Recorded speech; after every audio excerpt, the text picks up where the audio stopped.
My name's Gilbert Garza. My company is GRNS Designs. I'm located in Houston, Texas. And what I wanted to talk about today is custom shirts, some of the advantages that you're going to have by deciding to get a custom shirt for your wardrobe. Also, some of the gotchas that you might be aware of if you're out there thinking about buying a custom shirt that might help you end up with a much better fitting product, even though you're relying upon a tailor, custom clothier. Knowing a little bit about the nuances of getting a really good fit is important to know, and this will help you achieve a better fit. Custom shirts don't necessarily mean fitted. What custom means is that you get a large selection to choose from, and you get a fit that you're comfortable with, that meets your individual lifestyle and how you like your shirts to fit. So where that might be extremely trim or a generous cut just depends upon your body frame. Let's talk about the measurements. There are probably at least a dozen measurements that a custom tailor takes when they're deciding to make your clothing. There is the yoke measurement, the distance from over your shoulders from one end to the other. Each sleeve is independent of one another. There are a number of people I measure that'll have one sleeve a half an inch longer than the other. Not all measurements are exact. Our body isn't exactly proportioned, is what I'm saying. So you get not only get a neck measurement, we give you a yoke measurement. Each sleeve is independent of each other, so you get two different sleeve length measurements if that's necessary. Your sleeves are actually measured to the half inch. Where in a store-bought shirt, you're basically buying a shirt that's measured to the full inch. In your collar size is measured to the 1/4 inch instead of the half inch with a ready-to-wear shirt. We can control how long your shirt tail is going to be, how much fabric you'll actually get over your chest measurement, how much fabric you're going to have over your waist measurement, and how much fabric you're going to have over your seat measurement.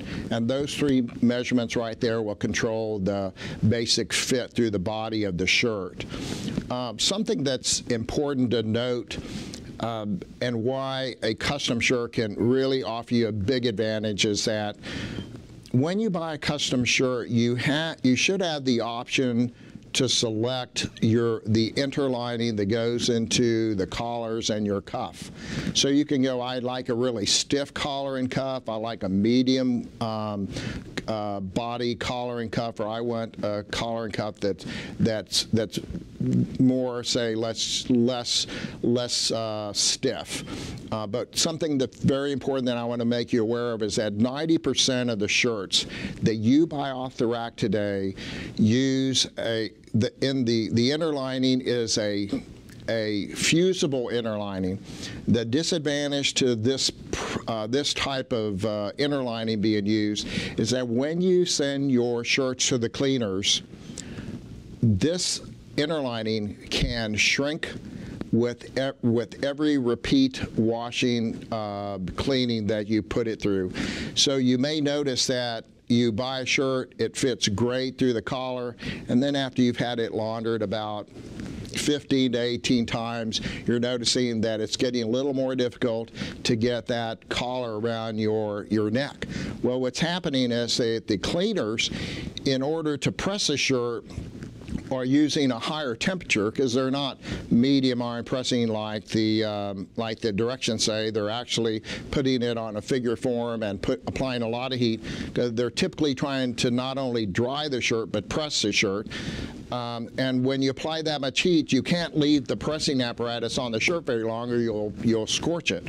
So they just press it enough to dry the shirt. The collars and cuffs can stay semi-moist, and then when they put them on on the hanger, there it sits, slowly drying, and because the cotton isn't properly dried, it continues to shrink.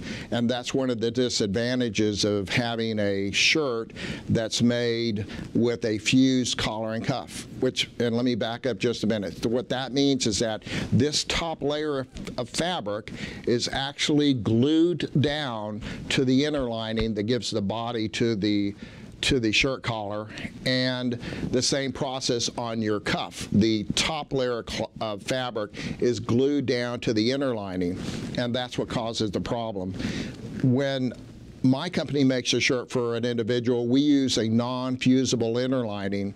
And the advantage to that type of inner lining, it's the best on the market, is that you will not have any over shrinkage of your shirt. So a shirt should last you at least 50 to 60 launderings if you're buying a good cotton. And this means that that collar measurement that we give you is going to stay true to what we were originally intending that measurement on how it was going to fit your neck. So if you decide to buy a custom shirt, I would really recommend that you talk to your tailor about giving you a non-fusible inner lining. I believe the only reason the shirt industry went off to that was that they were thinking that, well, now we can send a shirt to the cleaners and they won't press a crease in it. But if you're sending your shirts to a really good cleaners, they should always press it without a crease. It's only cleaners that is doing a sloppy job that will press your shirts that way. Another thing that's very important to know on a custom shirt is that, especially on the collar, because this is what frames your face, is that if you have no neck, or if you have a very long neck, this is something you should discuss with your tailor about how much of a collar band height is he going to give you in the front of your shirt. How much of a collar band height is he going to give you on the back of your shirt? There are a lot of tailors out there that get into the business. They want to become shirt experts. They get very little training. You come across them because you're going to save a little bit of money, and the next thing you know, you're wondering why that shirt that they made for you isn't really fitting that well through the collar. Well, if they didn't give you the appropriate band height in the front and taken regard that you have a very short neck, and maybe they should have cut you a collar band height of 1/2 inch, they typically probably cut you a full inch band height in the front, and now it's jammed up underneath your throat, and every time you look down, you're pressing down on your collar.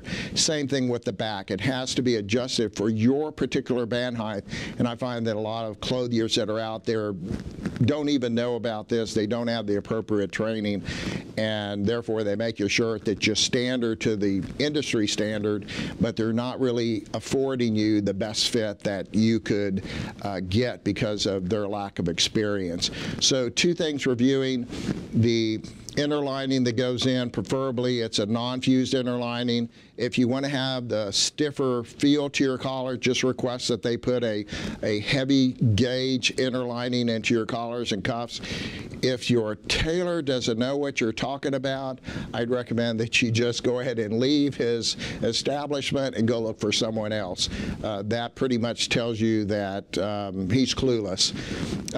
Anyway, so that pretty much covers about custom shirts for this segment. Thank you and have a great day.